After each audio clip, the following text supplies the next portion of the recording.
आपने हमारे चैनल को सब्सक्राइब नहीं किया है, पहले क्वेश्चन को खुद सॉल्व करना है वीडियो को पॉज करके, फिर आपने मेरी टेक्निक देखनी है।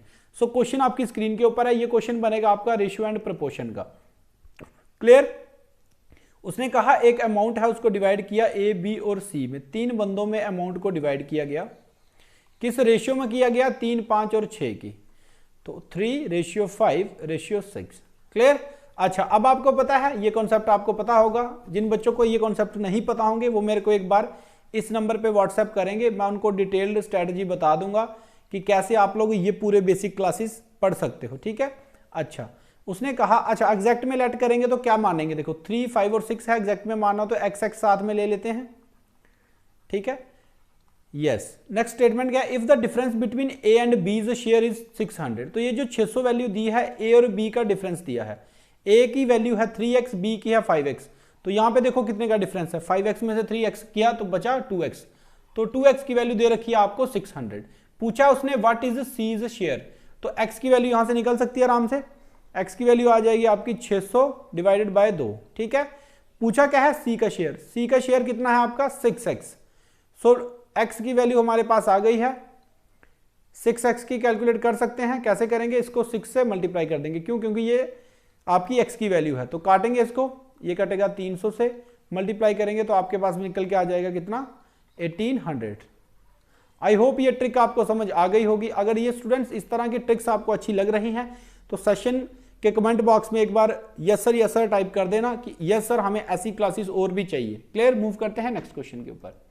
सो नेक्स्ट क्वेश्चन आपकी स्क्रीन के ऊपर आ चुका है। आपने वीडियो को करना है पॉज, देन आपने सॉल्व करना है, उसके बाद आपने मेरी टेक्निक को देखना है। Clear? Question is saying the average age of a person and his son is 30 years. यहां पे आप लोगों ने एक चीज ऐड करनी है। क्वेश्चन आपसे पूछा गया है find the age of the son, तो आपने सन की एज यहां बतानी, ये क्वेश्चन था। Average age of a person and his son is 30 years. तो जब आपको पता है एवरेज का फॉर्मूला क्या होता है, सभी वैल्यूज का करते हैं सम, डिवाइड करते हैं जितनी टोटल वैल्यूज हो वहां पे। ठीक है? इस चीज का यहां यूज होना है, that's why I have written this formula. Clear? Average age person और सन की है 30 साल। तो अगर मुझे उनकी एज का सम निकालना होगा तो फॉर्मूले के अकॉर्डिंग क्या करना पड़ेगा? एवरेज को मल्टीप्लाई करना पड़ेगा जितनी टोटल नंबर ऑफ टर्म्स हो। तो देखो कितनी है total number of terms, total number person कितने हैं? 2। तो एवरेज है 30 इंटू 2 करेंगे तो सम आएगा इनका 60। क्लियर? ये आ गया उनकी एज का sum. The ratio of their ages is, तो रेशियो उनकी है 4:1। तो 4 और 1 है, एग्जैक्ट में मानेंगे तो क्या मानेंगे? 4x और 1x। अब अकॉर्डिंग टू क्वेश्चन वो कह रहा है दोनों का सम कितना है हमारे पास? 60। तो 4x प्लस 1x का मतलब x ही होता है 60। 5x की वैल्यू बनेगी यहां से 60, x की वैल्यू बनेगी 60 को 5 से डिवाइड करेंगे तो बनेगी 12। क्वेश्चन में पूछा find the age of the son, तो सन की ऐसे कितनी थी? 1x, तो x की वैल्यू ही बनेगी, तो ऑप्शन नंबर डी आपका करेक्ट आंसर बनेगा। क्लियर है? ओके, मूव करते हैं नेक्स्ट क्वेश्चन के ऊपर। यस, नेक्स्ट क्वेश्चन आपकी स्क्रीन के ऊपर है। आज आपके 2-3 टॉपिक ज्यादा टारगेट किए गए हैं। फर्स्ट वन आपका एजिस वाला topic, ratio proportion and percentage. Next video में बाकी वाले टॉपिक्स को मैं लेके आऊंगा। Clear? The present ratio of ages of A and B is 4:5। Then वो कह रहा है 18 years ago the ratio was ये, find the sum of present age of A and B. So students आप यहाँ पे प्रेजेंट एज दी है तो प्रेजेंट एज लेट कर लेते हैं। 4 और 5 की रेशियो दे रखी है तो क्या मानेंगे? 4x और 5x। ठीक है? क्लियर? अब उसने कहा 18 ईयर्स अगो, अगर आज उसकी ये एज है तो 18 साल पहले कितनी होगी? 18 इसमें से माइनस करेंगे।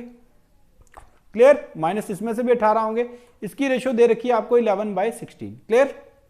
बस अब यहां से बस कैलकुलेशन करनी है, क्रॉस मल्टीप्लाई करो। 16 को 4 से करोगे तो बनेगा 64x minus 18 multiply by 16 equal to, यहां से 11 से होगा ये 11 5 होता है 55x minus 18 multiply bye 11। Clear? यहां से डायरेक्ट मल्टीप्लाई मत करिए, यहां से एक ट्रिक सिखाऊंगा अच्छी, अगर अच्छी लगेगी तो लाइक जरूर कर देना सेशन को। अच्छा, 55 को यहां लेके आ जाइए। 64x minus 55x is equal to, अब देखो ये वाला है माइनस 18 इंटू 11, ये माइनस का उस साइड जाएगा तो प्लस में जाएगा, प्लस 18 इंटू 11। ठीक है? 18 कॉमन निकाल लेते हैं, पीछे बचेगा माइनस 11 प्लस 16, तो ये बन जाएगी आपके पास वैल्यू 18 इंटू 5। क्लियर है? यहां से सब्ट्रैक्ट करोगे बनेगा 9x, तो 9x की वैल्यू ये आ रही है, x की वैल्यू क्या निकलेगी यहां से 18 मल्टीप्लाई 5 डिवाइडेड बाय 9, 9 1 9 9 2 18, तो ये बनेगी x की वैल्यू 10। पूछा आपसे find the present age of ages of A and B, तो ए की प्रेजेंट एज आपने लेट क्या क्या करी थी 4x और 5x, दोनों को ऐड करेंगे तो क्या बनेगा 9x, मतलब 9x की वैल्यू हमें चाहिए। 9 इंटू एक्स की वैल्यू क्या निकली है 10, तो 9 को 10 से मल्टीप्लाई करेंगे तो 90 ईयर्स आपका करेक्ट आंसर बनेगा। सो 90 year will be the right answer for this question. I hope ये चीज समझ आ गई होगी। नेक्स्ट क्वेश्चन आपकी स्क्रीन के ऊपर है। क्वेश्चन को करना है, वीडियो को करना है पहले आपने पॉज, देन खुद सॉल्व करना है, उसके बाद मेरी टेक्निक को देखना है। क्लियर? और किसी भी तरह की आपको क्वायरी है, आपको स्ट्रेटजी चाहिए जेकेएसएसबी क्लास 4th या बीएसएफ का एग्जाम क्रैक करने की, इस नंबर पे मुझे व्हाट्सएप कर देना, I will reply as soon as possible. So question is saying Vaibhav और जगत की एज जो है वो है 12:7 की। सो वैभव है और जगत है, रेशियो है 12 और 7 की। अच्छा, तो एग्जैक्ट में मानेंगे तो ऐसे ही मानेंगे 12x और 7x। आफ्टर 6 ईयर्स, तो 6 साल के बाद ये रेशियो बन रही है। अभी प्रेजेंट एज है उनकी ये 12 और 7x, तो 6 साल के बाद इसकी एज कितनी हो जाएगी 12x प्लस 6 और उसकी बन जाएगी 7x प्लस 6। रेशियो दे रखी है 3/2, बस यहां से कैलकुलेशन करनी थी, करो मल्टीप्लाई, ये बनेगा 24x प्लस 6 दूने 12, 7 21 और 6 18। ठीक है, ये बनेगा 24x माइनस 2 21x और 18 माइनस 12, ये बन गया 3x की वैल्यू बनी 6, x की वैल्यू आ गई 2। अच्छा, अब पूछा क्या है what is the difference in their edges, तो एग्जैक्ट में देखो क्या डिफरेंस है, 12x ये है 7x ये है, सब्ट्रैक्ट करेंगे तो क्या आएगा 5x, तो 5x की वैल्यू आपको निकालनी थी, x की वैल्यू 2 आ गई है आपके पास, 5 इंटू 2 कितना बन जाएगा 10 years. So option number A is the correct answer. Clear? जिन बच्चों के आंसर से सही निकल के आ रहे हैं वेरी गुड, जिनके नहीं आ रहे हैं सही वो मेरी अप्रोच को सीखेंगे, और जिन बच्चों को कोई नई चीज सीखने को मिल रही है तो वो नई चीज सीख के इन फ्यूचर उसको यूज करने की कोशिश करेंगे। मूव करते हैं नेक्स्ट क्वेश्चन के ऊपर। इंपॉर्टेंट क्वेश्चन है, इस तरह का क्वेश्चन एग्जाम में पक्का आएगा। Amount is to be divided among A, B, C in the ratio 3, 4 and 6। Clear? So students ये क्वेश्चन मुझे लगता है एक बार हो गया है, आप लोग खुद ट्राई करना, इसका आंसर कमेंट बॉक्स में बता देना। यस, अब परसेंटेज के क्वेश्चन स्टार्ट हो गए हैं। क्वेश्चन कह रहा है if the salary of A is 20% more than that of B, then by what percent B is less than that of A। तो B की सैलरी ऐसे कितनी कम होगी परसेंटेज में आपने बताना है। दो तरीके बताऊंगा, चलो एक से ही बताता हूं सिंपल से। ठीक है, A है और B है, जिससे कंपैरिजन करवा रहा है B है, उसको मान लेते हैं 100, 20 का इंक्रीज है तो बनेगा 120। ये 100 ही क्यों उठाया, क्योंकि 100 से परसेंटेज को लेट करना आसान होता है। मैं थोड़ा सा यहाँ पे रैपिड रख रहा हूँ चीज़ों को, डिटेल में ज़्यादा नहीं जाऊँगा। जो बच्चे डिटेल में पढ़ना चाहते हैं वो एक बार डिस्कस मेरे से कर लेंगे व्हाट्सएप पे, मैं उनको पूरी की पूरी चीज़ें समझा दूंगा। क्लियर? अब उसने पूछा B कितना परसेंट कम है A से, है ना। तो देखो परसेंटेज डिक्रीज का जो फॉर्मूला होता है आपका, वो होता है आपका क्या, जितने का डिक्रीज हो रहा हो, जिसमें से डिक्रीज हो रहा हो, और मल्टीप्लाई करते हैं 100 से। तो परसेंटेज की बेसिक क्लास मैंने आपको पढ़ाई हुई है, वहां से आप लोग इसको डिटेल में पढ़ लेना। ठीक है, डिक्रीज कितने का हो रहा है, देखो यहाँ पे 20 का डिक्रीज किस पे हो रहा है, 120 पे डिक्रीज हो रहा है, तो नीचे रखेंगे 120, मल्टीप्लाई करेंगे 100 से, ये बन जाएगा 1/6। सो स्टूडेंट 1/6 इंटू 100, मैंने आपको फ्रैक्शनल वैल्यूज परसेंटेज की डिटेल में पढ़ाई हुई है, 1/6 की आपकी बनती है 16.66%। Clear? So option number A is the right answer for this question. I hope ये चीजें क्लियर हो रही होंगी। अगर चीजें क्लियर हो रही हैं तो एक बार कमेंट बॉक्स में यस सर टाइप करके सेशन को लाइक जरूर कर देना। मूव करते हैं नेक्स्ट क्वेश्चन के ऊपर। यस, नेक्स्ट क्वेश्चन कह रहा है the salary of Arun is first decreased by 20% and then is increased by 30%, find the net effect. So students जब भी आपका सक्सेसिव परसेंटेज चेंज आता है, मैंने उसका फॉर्मूला आपको बताया हुआ है। फॉर्मूला लेना होता है आपने A plus B plus AB divided by 100। अगर कोई वैल्यू डिक्रीज हो रही हो तो वैल्यू लेनी होती है नेगेटिव, अगर कोई वैल्यू इंक्रीज हो रही हो तो लेनी होती है पॉजिटिव। क्लियर? पुट करनी है, डिक्रीज हो रही है तो A की वैल्यू उठेगी आपकी -20, उसके बाद इंक्रीज हो रही है तो B की वैल्यू उठेगी +30। बस कुछ नहीं करना, वैल्यूज को पुट करना है, आंसर आपके पास निकल के आ जाएगा। A की जगह पुट करो -20, ठीक है, B की जगह रखेंगे +30 प्लस -20 इंटू +30 डिवाइडेड बाय 100। इससे ये काट दिया, इससे ये काट दिया, ये बन गया प्लस में 10, ठीक है, और प्लस माइनस माइनस -6, तो ये बना आपका आंसर प्लस में 4। तो प्लस का मतलब क्या होता है, इंक्रीज, तो answer will be 4% increase. Option number B is the correct answer. I hope ये चीज क्लियर हो गई होगी। मूव करते हैं नेक्स्ट क्वेश्चन के ऊपर। यस, नेक्स्ट क्वेश्चन आपकी स्क्रीन के ऊपर है। स्टूडेंट्स इस तरह का क्वेश्चन बच्चों को काफी कंफ्यूज करता है। मैं 2 तरीके से इसको समझाऊंगा आपको। क्लियर? यस। तो क्वेश्चन ये कह रहा है कि किसी चीज की प्राइस और दूसरी बात हो रही है कंजम्पशन की। अब देखो, अगर प्राइस और कंजम्पशन को मैं देखूं तो ये दोनों जो चीजें हैं, अगर प्राइस किसी कंजम्पशन किसी चीज की बढ़ती है तो प्राइस भी उसकी क्या बनेगी, आपका खर्चा ज्यादा होगा। ज्यादा कुछ खर्चा करोगे तो ज्यादा पैसे लगेंगे। तो हमने क्या करते हैं, इनको स्टार्टिंग में मानते हैं दोनों को 100 और इसको भी मानते हैं 100। तो टोटल खर्चा जो आपका हो रहा होगा उस टाइम पे वो कितना होगा, स्टार्टिंग में 100 to 100 बनेगा 10,000। क्लियर? अब जो कमोडिटी का प्राइस है वो 40% से डिक्रीज हुआ है, तो 100 से 40 का घटा है, तो 40 कम हो गया, पीछे कितना बचा 60। इस बात को बड़े ध्यान से समझना। और कंजम्पशन बढ़ गई आपकी 60%, कंजम्पशन 100 से बड़ी है 60 तो हो गई 160। अब देखो कितना खर्चा आ रहा होगा, 16 को 6 से मल्टीप्लाई करेंगे 9600 ये आपका बनेगा। क्लियर?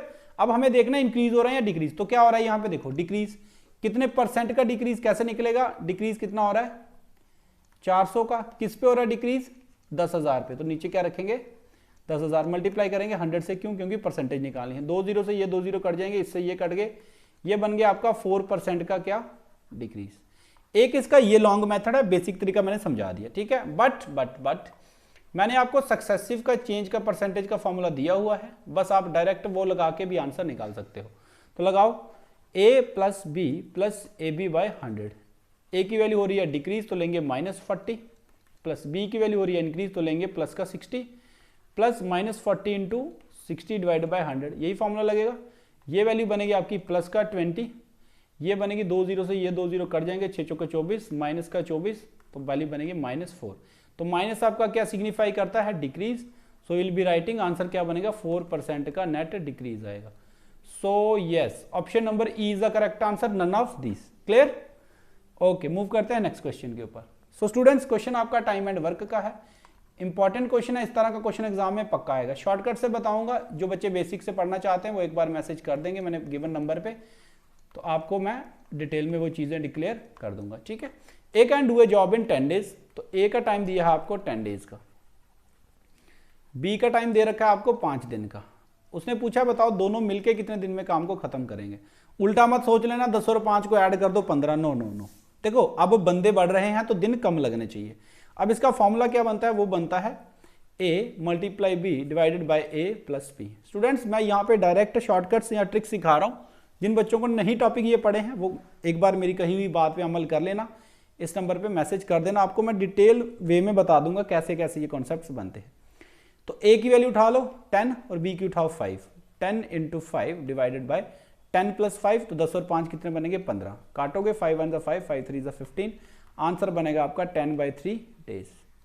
क्लियर है? सो मूव करते हैं नेक्स्ट क्वेश्चन के ऊपर। सो नेक्स्ट क्वेश्चन भी इसी तरह का है, बट यहाँ पे थोड़ा सा चेंज होता है इस क्वेश्चन में। क्वेश्चन ये कह रहा है अब आपको ए और बी का दोनों का मिला के टाइम दे दिया कितना 4 दिन, ए का अकेले का टाइम दे दिया 12 दिन, पूछा है बी का बताओ। स्टूडेंट्स, जब दो का एक साथ टाइम दे दिया गया हो और एक का इंडिविजुअल टाइम दिया हो और दूसरे का इंडिविजुअल पूछा हो तो फॉर्मूला थोड़ा सा चेंज होता है, A multiply B upon A minus B, ये फॉर्मूला बनता है, ठीक है। लगा दो 12 इंटू 4 डिवाइडेड बाय 12 माइनस 4, तो ये बन गया 12 into 4 divided by 8, 4 1 4, 4 2 2 1 2, 2 6 12। So 6 days will be the correct answer for this question. I hope ये चीज क्लियर हो गई होगी। मूव करते हैं नेक्स्ट क्वेश्चन के ऊपर। यस, क्वेश्चन उठाया मैंने आपका टाइम स्पीड एंड डिस्टेंस का, इसी में आपकी कहानी पूरी इस टॉपिक की खत्म हो जाती है, ठीक है। Okay, let's see. 270 metre long train running at a speed of 120 kilometre per hour crosses another train in opposite direction at the speed of 80 kilometre per hour. Student, यहाँ पे कॉन्सेप्ट समझने वाला ये है, अगर एक ट्रेन इस तरफ से आ रही है, एक ट्रेन इस तरफ से आ रही है, तो जब ये एक दूसरे को क्रॉस करेंगी, इनकी जो स्पीड है वो क्या हो जाती है, ऐड। क्यों होती है ऐड? आपने खुद फील किया होगा, जब आमने सामने से गाड़ी निकलती है तो वो आपको तेजी से निकलती है, बट अगर आप सेम डायरेक्शन में जा रहे हो, आपकी गाड़ी चल रही है, एक पीछे से गाड़ी आ रही है, तो वो क्रॉस करते हुए आपको लगता है ज्यादा टाइम लगा, ठीक है। उस केस में सब्ट्रैक्ट होती है, जब अपोजिट साइड से आती है तो स्पीड ऐड होती है। तो नेट जो जहां पे आपकी स्पीड बनेगी वो कितनी बनेगी, ये बनी 120, ये बनी 80, ये टोटल बन गई 200 किलोमीटर पर आवर। क्लियर? अच्छा, अब ट्रेन है एक 270 मीटर की, दूसरी की लेंथ हमें निकालनी है, तो जो आपका टोटल डिस्टेंस बनेगा, वो कितना बनेगा 270 प्लस क्या बनेगा x। x हमने क्या माना, सेकंड ट्रेन की लेंथ। ये भी कॉन्सेप्ट ऐसे ही होता है, जब भी दो ट्रेनें क्रॉस करें, चाहे एक ट्रेन है एक टनल हो, एक ट्रेन है एक प्लेटफॉर्म हो, तो टोटल डिस्टेंस दोनों की जो लेंथ है वो ऐड होती है। क्लियर?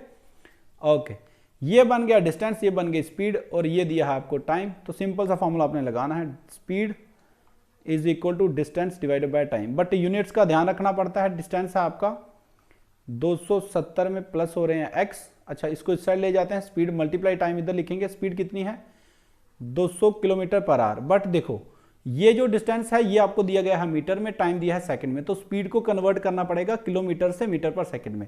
उसका तरीका क्या होता है, 5/18 से करना पड़ता है मल्टीप्लाई। ये मैं लिख देता हूं, किलोमीटर से अगर मीटर पर सेकंड में करना है तो इससे मल्टीप्लाई करो, उल्टा करना हो तो उल्टे नंबर से मल्टीप्लाई कर दो। ठीक है, अच्छा सो देखो यहां से अब, हाँ तो एक बार इसको साफ करके लिख देता हूं मैं, क्लियर हो जाए चीजें। तो हमारी स्पीड बनी थी 200, एक second, distance is equal to speed multiply time. Speed बनी थी मेरी 200 किलोमीटर पर आवर, इसको कन्वर्ट करने के लिए क्या करना था, 5/18 से मल्टीप्लाई करना था। टाइम मेरा बना था 9 सेकंड गिवन था, ठीक है, और डिस्टेंस बना था 270 प्लस एक्स। एक्स क्या है, दूसरी ट्रेन की लेंथ है। काटेंगे 9 के 9, 9 दूनी 18, 2 से ये काटेंगे, ये बन गया 500, 100 को 5 से किया बन गया 500। एक्स की वैल्यू क्या आएगी 270, इधर आके सब्ट्रैक्ट होगा, तो आंसर क्या बनेगा आपका 230। सो 230, option number D is the correct answer for this question. Clear है ये चीज? आई होप ये सेशन स्टूडेंट्स आपको काफी अच्छा लगा होगा। तो नेक्स्ट सेशन में अगर आपको 20 के 20 क्वेश्चन हर एक पैटर्न पे चाहिए तो कमेंट बॉक्स में जरूर लिख के बता दीजिएगा। Next time we will be having around 20 questions for each topic. Clear? So that's all for the today, thank you so much guys. तो किसी भी क्वेरी के लिए आप इस नंबर पे व्हाट्सएप कर सकते हैं, और कोई भी मटेरियल अगर आप परचेज करना चाहते हैं वेदास कैरियर एकेडमी से तो आप इस नंबर पे कॉल कर सकते हैं। Clear? Thank you so much guys, God bless you all.